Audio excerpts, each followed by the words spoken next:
أعوذ بالله من الشيطان الرجيم. بسم الله الرحمن الرحيم. الحمد لله الذي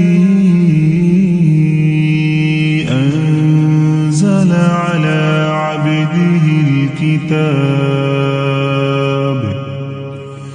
على عبده الكتاب ولم يجعل له عوجا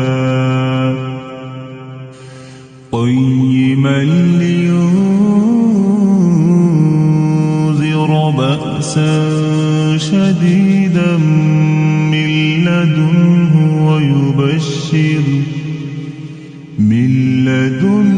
ويبشر المؤمنين الذين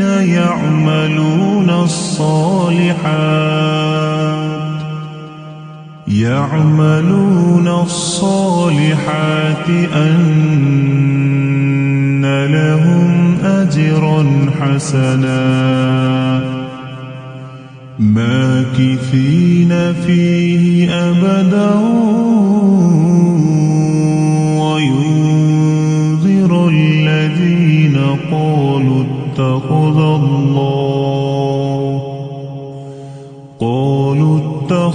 الله ولدا ما لهم به من علم ولا لآبائهم كبرت كلمة تخرج من أفواههم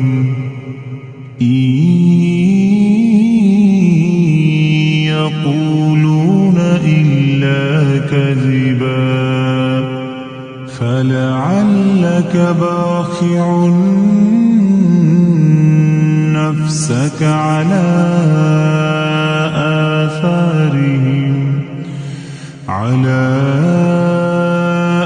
آثارهم إن لم يؤمنوا بهذا الحديث أسفا إنا جعلنا ما على الأرض زينة لها لنبلوهم أيهم أحسن عملا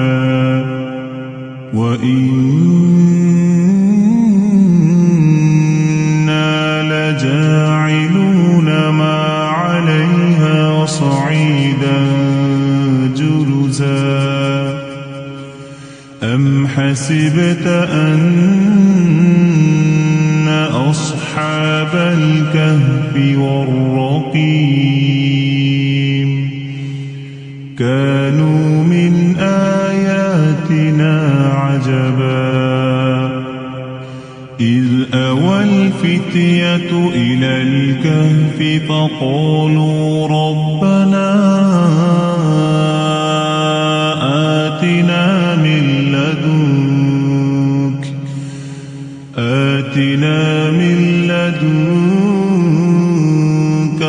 رحمة وهيئ لنا من أمرنا رشدا فضربنا على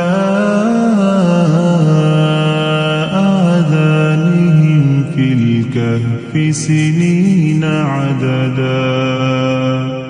ثم بعثناهم لنعلم أي الحزبين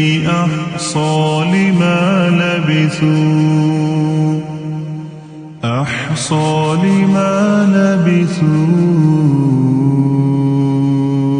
أمدا نحن نقص عليك نبأهم بالحق إنهم فتية آمنوا بربهم وزدناهم هدى وربطنا على قلوبهم إذ قاموا فقالوا ربنا رب السماوات والأرض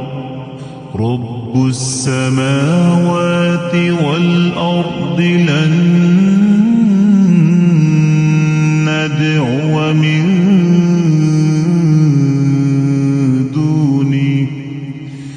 دونه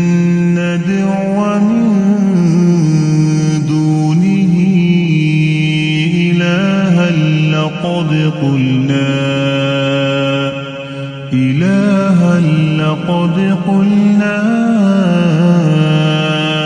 إذا شططا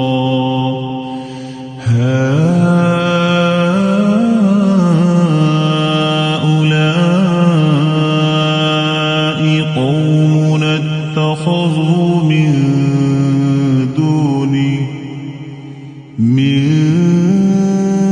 دونه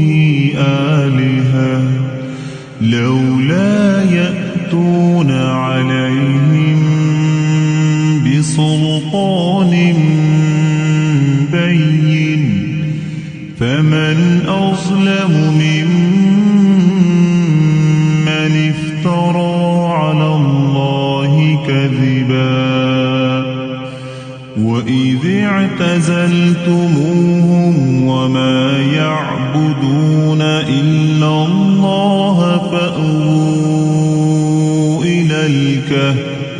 فأووا إلى الكهف ينشر لكم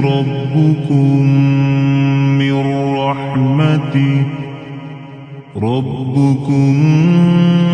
من رحمته ويهيئ لكم من أمركم مرفقا وترى الشمس إذا طلعت تزاور عن كهفهم ذات اليمين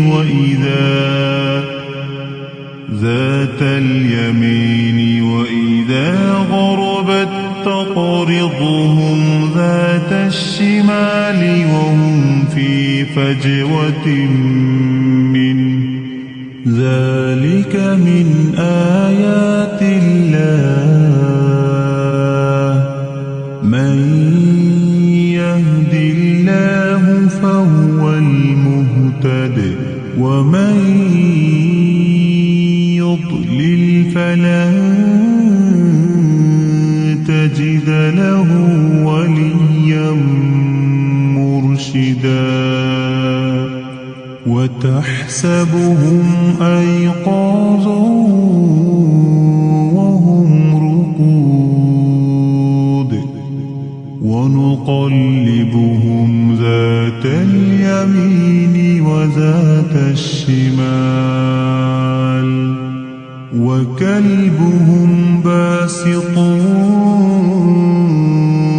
ذراعيه بالوصيد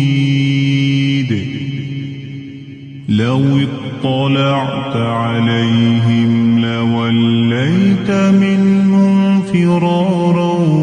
ولملئت منهم رعبا وكذلك بعثناهم ليتساءلوا بينهم قال قائل منهم كم لبثتم قالوا لبثنا يوما أو بعض يوم قالوا ربكم أعلم بما لبثتم فابعثوا أحدكم بورقكم هذه إلى المدينة فلينظر أيها أزكى أيها أزكى طعاما فليأتكم برزق منه وليتلطف ولا يشعرن بكم أحدا إنهم إن يظهروا عليكم يرجموكم أو يعيدوكم في ملتهم ولن تفلحوا إذا أبدا وكذلك أعثرنا عليهم ليعلموا أن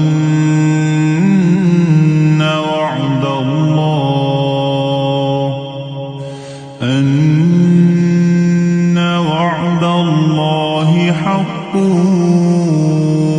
وأن الساعة لا ريب فيها إذ يتنازعون بينهم أمرهم فقالوا ابنوا عليهم بنيانا ربهم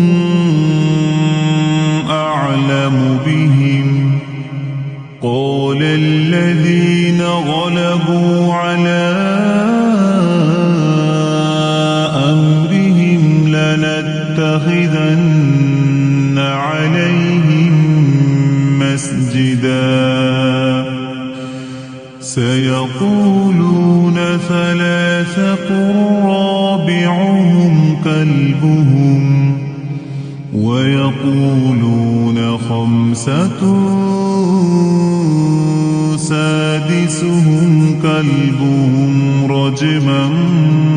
بالغيب ويقولون سبعة وثامنهم كلبهم قل ربي أعلم بعدتهم ما يعلمهم إلا قليل فلا تمار فيهم إلا مراء ظاهرا ولا تستفت فيهم منهم أحدا ولا تقولن لشيء إني فاعل ذلك غدا إلا أن يشاء الله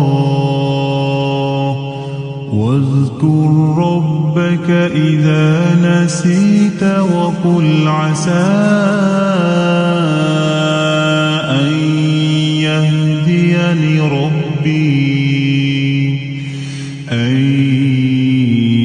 يهديني ربي لأقرب من هذا رشدا ولبثوا في كهفهم 300 سنين وازدادوا 9 قل الله أعلم بما لبثوا له غيب السماوات والأرض أبصر به وأسمع ما لهم من دونه من ولي ولا يشرك في حكمه أحدا واتل ما أوحي إليك من كتاب ربك لا مبدل لكلماته ولن تجد من دونه ملتحدا واصبر نفسك مع الذين يدعون ربهم بالغداة والعشي يريدون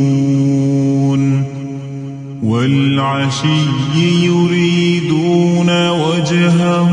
ولا تعد عيناك عنهم تريد زينة الحياة الدنيا ولا تطع من أغفلنا قلبه عن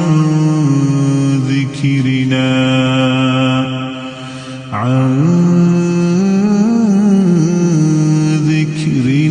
واتبع هواه وكان أمره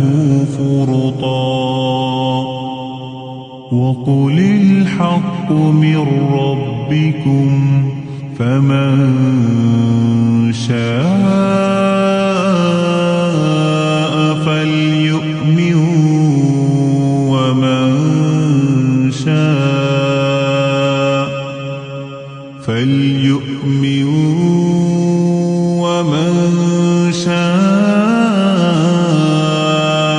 فليكفر إنا أعتدنا للظالمين نارا أحاط بهم سرادقها وإن يستغيثوا يغاثوا بماء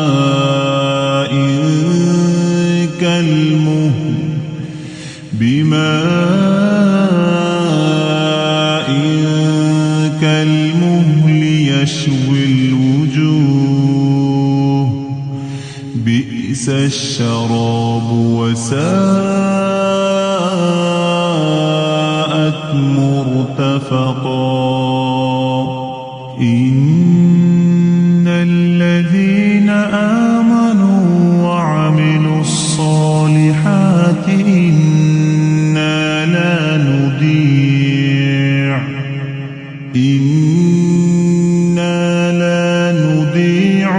أجر من أحسن عملا أولئك لهم جنات عدن تجري من تحتهم الأنهار يحلون فيها من أساور من ذهب ويلبسون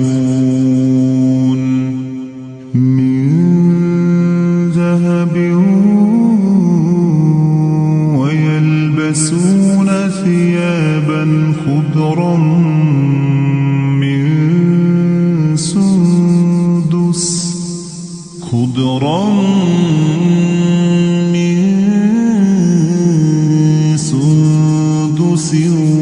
واستبرق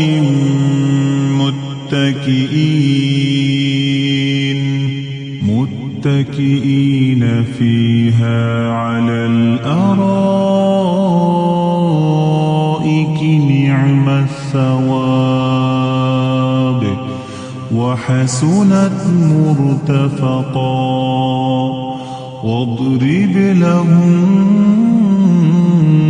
مثلا الرجلين جعلنا لأحدهما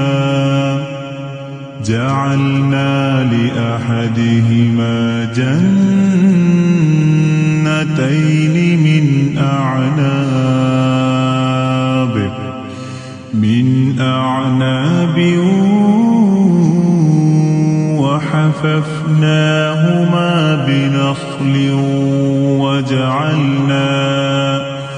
بنخل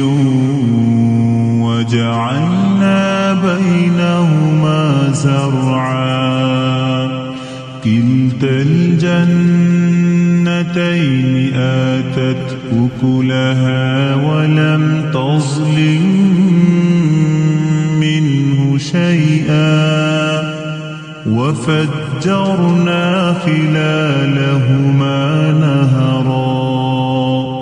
وكان له ثمر فقال لصاحبه وهو يحاوره أنا أكثر منك مالا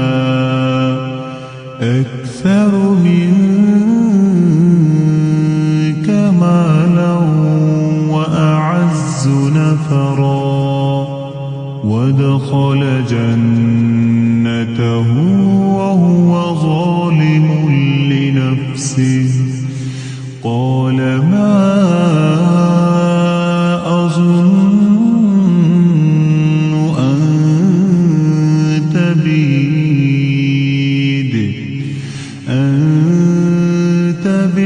هذه أبدا وما أظن الساعة قائمة ولئن رددت إلى ربي لأجدن خيرا منها منقلبا قال له صاحبه وهو يحاوره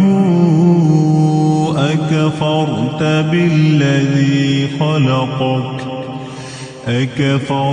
بالذي خلقك من تراب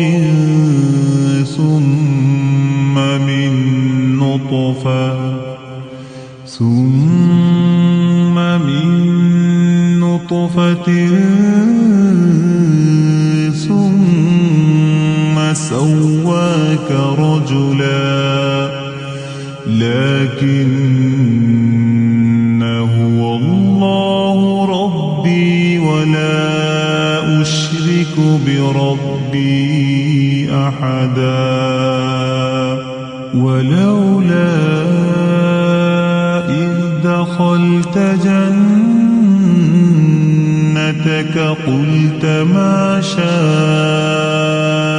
الله لا قوة إلا بالله إن ترني أنا أقل منك مالا وولدا فعسى ربي أن يؤتيني خيرا من جنتك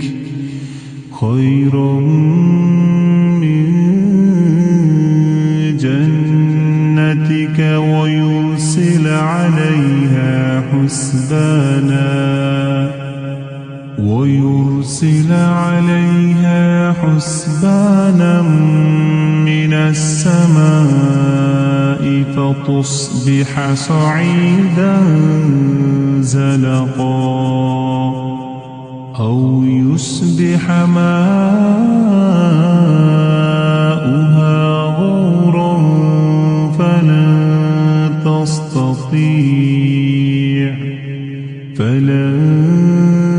تستطيع له طلبا وأحيط بثمره فأصبح يقلب كفيه على ما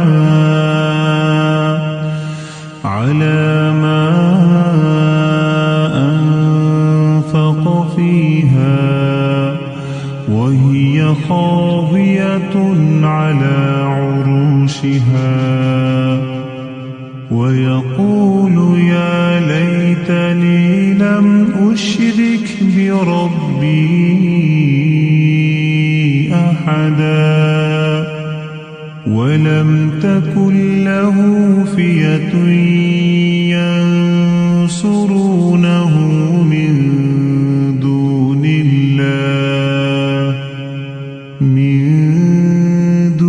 الله وما كان منتصرا هنالك الولاية لله الحق هو خير ثوابا وخير عقبا واضرب لهم مثل الحياة الدنيا كماء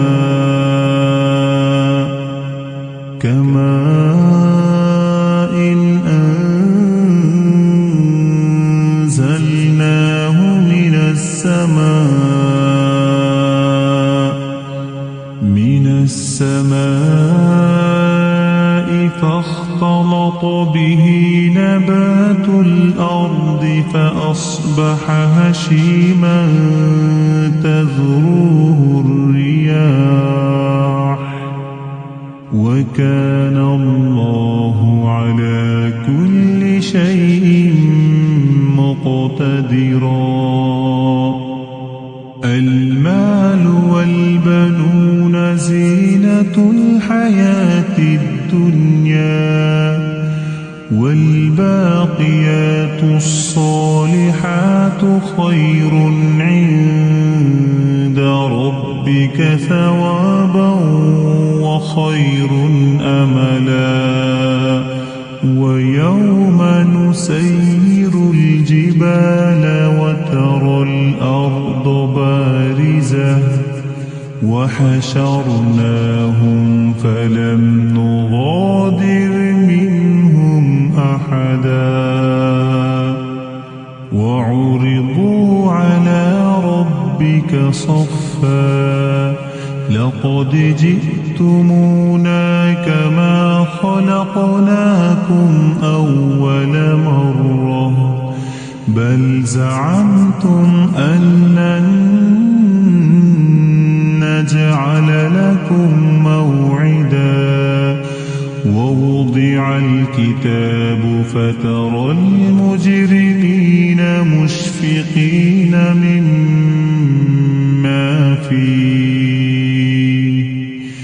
مما فيه ويقولون يا ويلتنا ما لهذا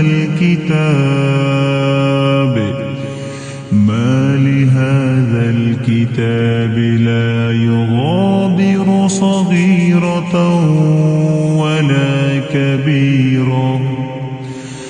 ولا كبيرة إلا أحصاها ووجدوا ما عملوا حاضرا ولا يظلم ربك أحدا وإذ قلنا للملائكة اسجدوا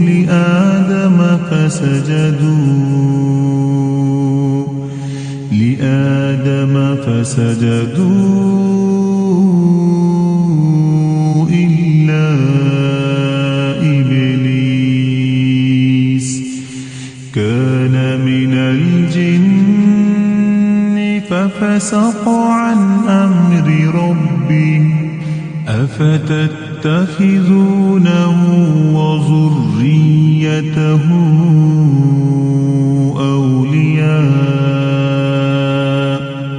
أولياء من دوني وهم لكم عدو بئس للظالمين بدلا ما أشهدتهم خلق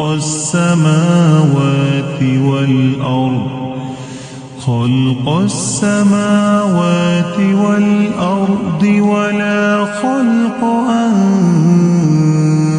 أنفسهم وما كنت متخذ المضلين عضدا ويوم يقول نادوا شركائي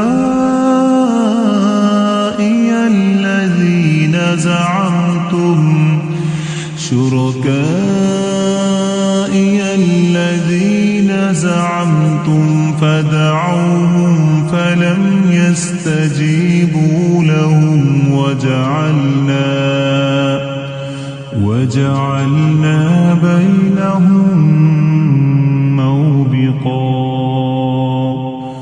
ورأى المجرمون النار فظنوا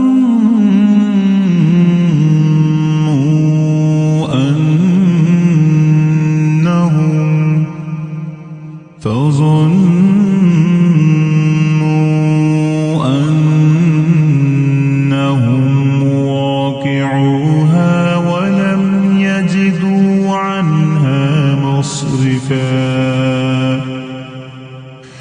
ولقد صرفنا في هذا القرآن للناس من كل مثل وكان الإنسان أكثر شيء جدلا وما منع الناس أن يؤمنوا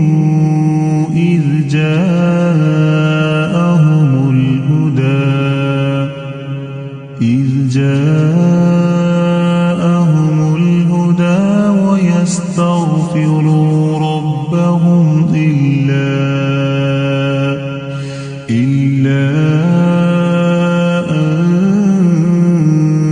تأتيهم سنة الأولين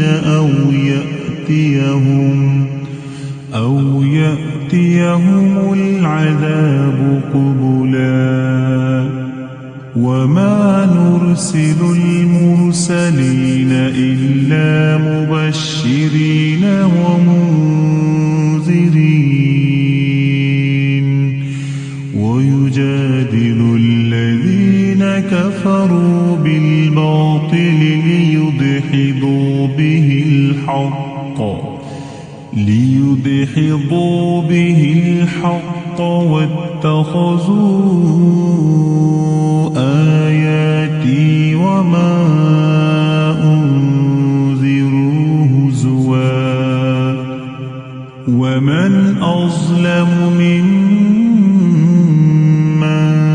ذكر بآيات ربه فأعرض عنها ونسي ما قدمت يداه إنا جعلنا على قلوبهم أكنة أن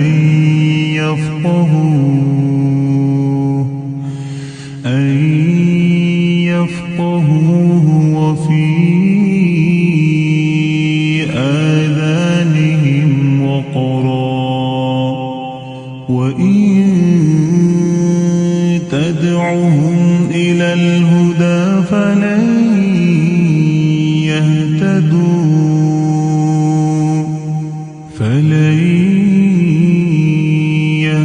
يهتدوا إذا أبدا وربك الغفور ذو الرحمة لو يؤاخذهم بما كسبوا لعجل لهم العذاب بل لهم موعد لن يجدوا من دونه موئلا وتلك القرى أهلكناهم لما ظلموا وجعلنا لمهلكهم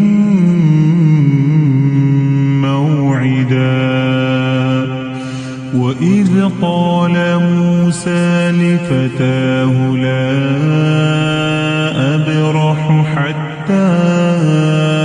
أبلغ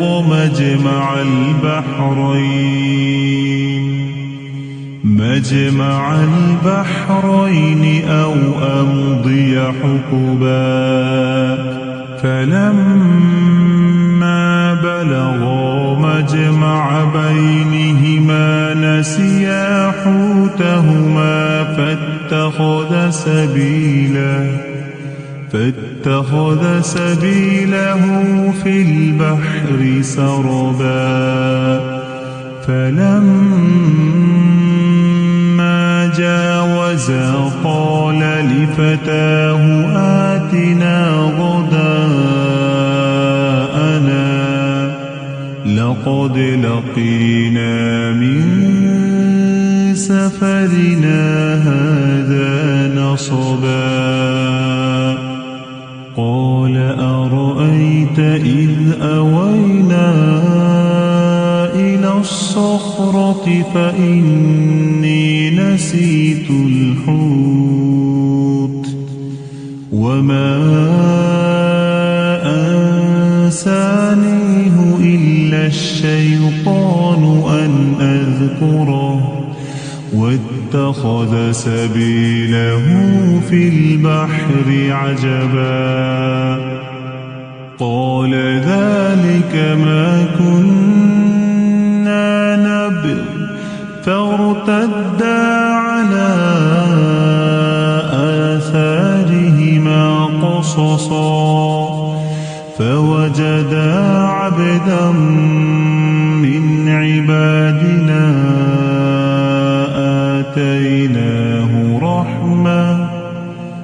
آتيناه رحمة من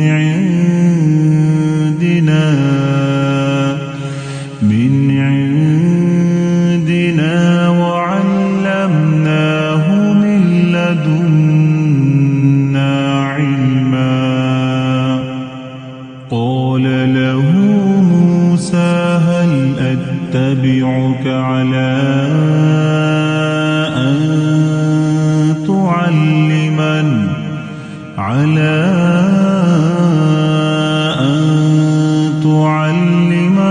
مما علمت رشدا قال إنك لن تستطيع معي صبرا وكيف تصبر على ما لم تحط به خبرا قال ستجدني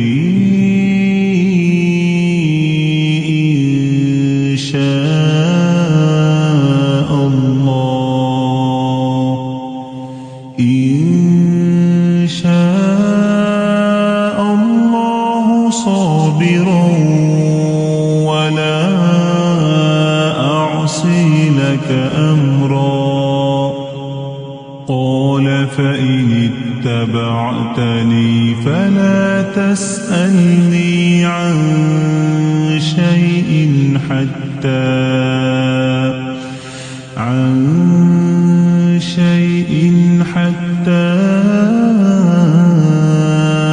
أحدث لك منه ذكرا فانطلقا حتى إذا ركبا في السفينة خرقها قال أخرقتها لتغرق أهلها لقد جئت شيئا إمرا قال ألم أقل إنك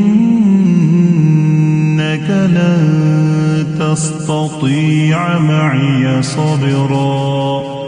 قال لا تؤاخذني بما نسيت ولا ترهقني من أمري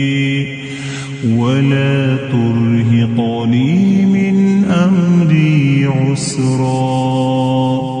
فانطلقا حتى حتى إذا لقيا غلاما فاقتله قال أقتلت نفسا زكية بغير نفس لقد جئت شيئا نكرا قال ألم أقل لك إنك لن تستطيع معي صبرا قال إن سألتك عن شيء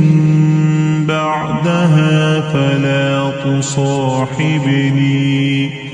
قد بلغت من لدني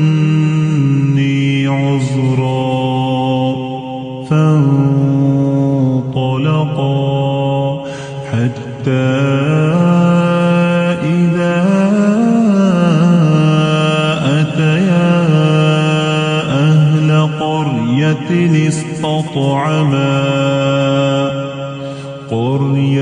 استطعما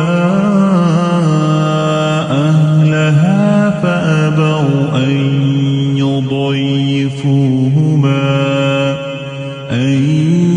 يضيفوهما فوجدا فيها جدارا يريد أن ينقض فأقامه قال لو شئت لاتخذت عليه أجرا قال هذا فراق بيني وبينك سأنبئك بتأويل ما لم تستطع عليه صبرا أما السفينة فكانت لمساكين يعملون في البحر فأردت أن أعيبها وكان وراءهم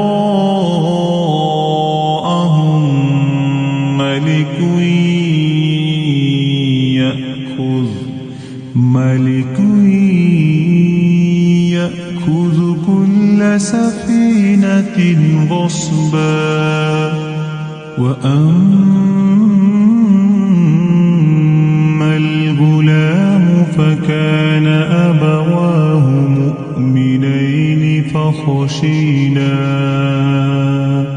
فخشينا أن يرهقهما طغيانا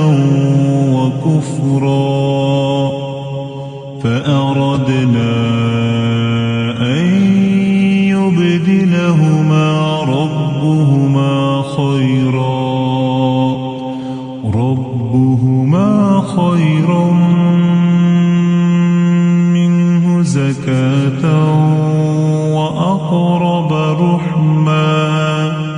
وأما الجدار فكان لغلامين يتيمين في المدينة وكان تحته كنز لهما وكان أبوهما صالحا فأراد ربك أن يبلغا أشدهما ويستخرجا كنزهما رحمة من ربك وما فعلته عن أمري ذلك تأويل ما لم تسطع عليه صبرا ويسألونك عن ذي القرنين قل سأتلو عليكم منه ذكرا إنا مكنا له في الأرض وآتيناه من كل شيء سببا فأتبع سببا حتى إذا بلغ مغرب الشمس وجدها تغرب في عين حمئة ووجد عندها قوما قلنا يا ذا القرنين إما أن تعذب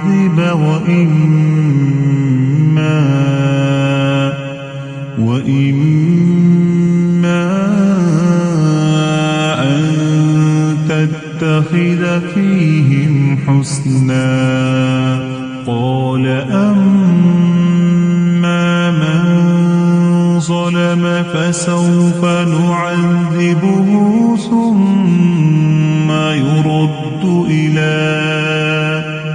ثم يرد إلى ربه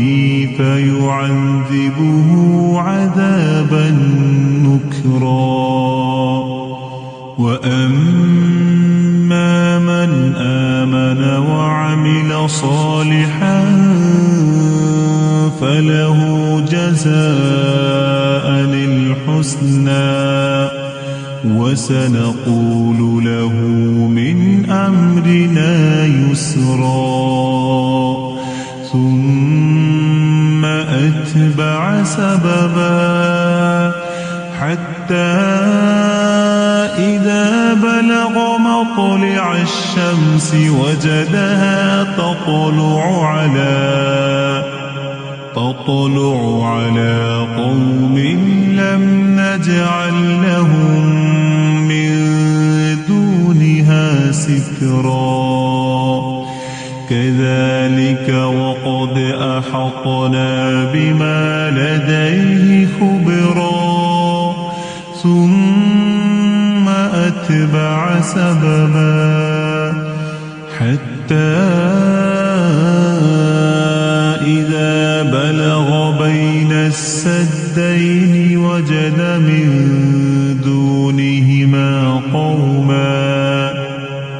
وجد من دونهما قوما لا يكادون يفقهون قولا قالوا يا ذا القرنين إن يأجوج ومأجوج مفسدون في الأرض فهل نجعل لك خرجا على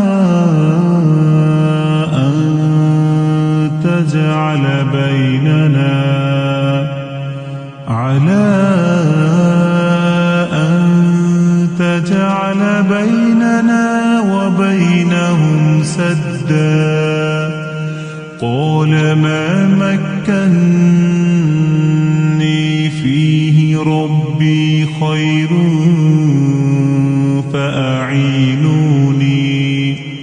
فأعينوني بقوة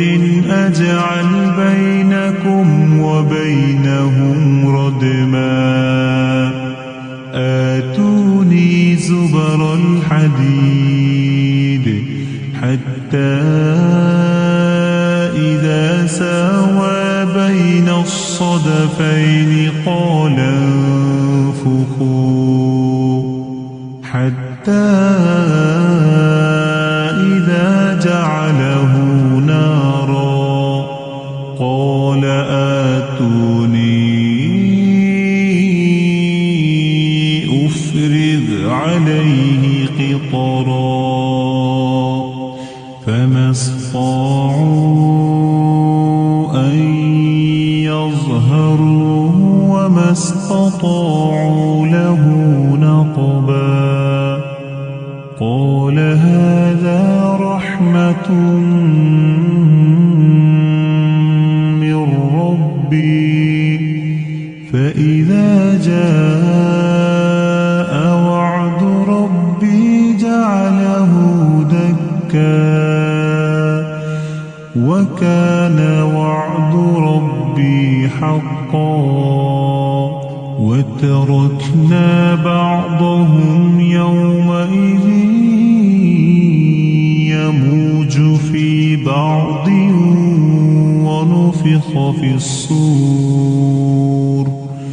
ونفخ في الصور فجمعناهم جمعا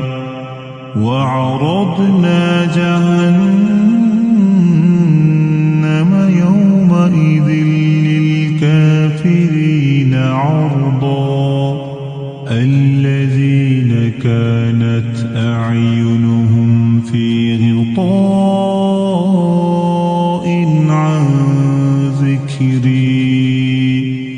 عن ذكري وكانوا لا يستطيعون سمعا أفحسب الذين كفروا أن يتخذوا عبادي من دوني أولياء إنا أعتدنا جهنم للكافرين نزلا قل هل ننبئكم بالأخسرين أعمالا الذين ضل سعيهم في الحياة الدنيا وهم يحسبون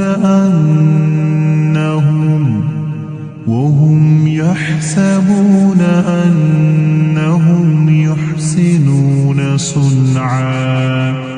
أولئك الذين كفروا بآيات ربهم ولقائه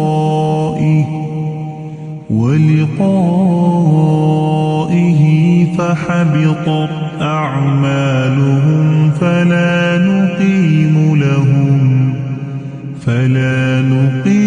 لهم يوم القيامة وزنا ذلك جزاؤهم جهنم بما كفروا واتخذوا آياتي ورسلي هزوا إن الذين آمنوا وعملوا الصالحات كانت لهم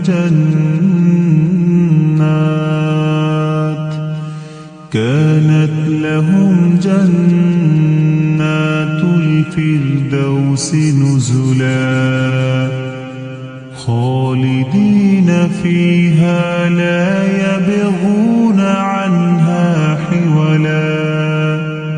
قل لو كان البحر مدادا لكلمات ربي لنفد البحر قبل أن تنفد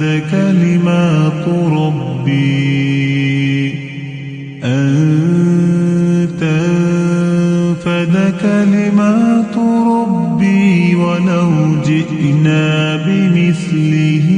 مددا قل إنما أنا بشر مثلكم يوحى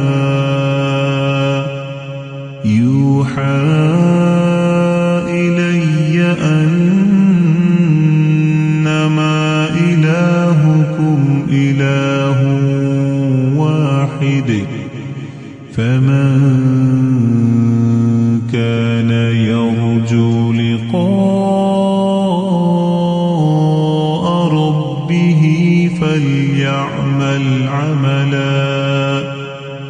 فليعمل عملا صالحا ولا يشرك بعبادة ربه أحدا.